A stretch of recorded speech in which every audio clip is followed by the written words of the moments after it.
tropang kalapatids. So kargahan po tayo ngayon itong biyernes na to. So pang 7 laps na po natin. So ito po si Kulits. Nag-cut po siya nung nakarang linggo. So ang cut po kasi is 11:45. So dumating po yung ibon natin is alauna na po guys. So talaga kinulang. Pero importante na kauwi ng ligtas yung ibon natin guys.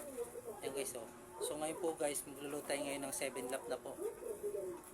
Tapos sa sunod last lap na po, final. So sana uwi lang ng uwi ang ibon natin. So ito guys, loading na naman tayo ngayon guys.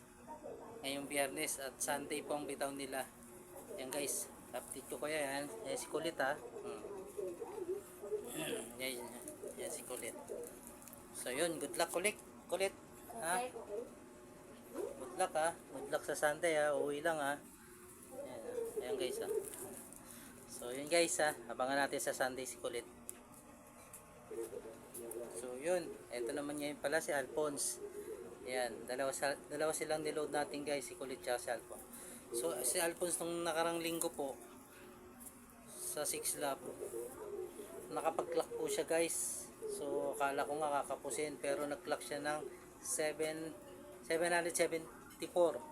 ang speed niya po guys. So tama hindi naman nag-cut off si Alphonse kaya uwi lang ng uwi Alphonse sumubsub na naman to guys. Yan, pero okay lang, importante na sa uwi ng ligtas. So yan guys, ayun si Alphonse. So yun, good luck sa kanilang dalawa sa loading ngayon.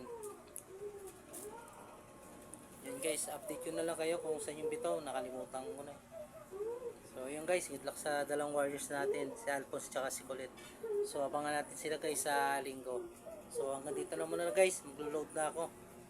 Thank you for watching, God bless all. Ingat mga tropang kalapatids. Bye.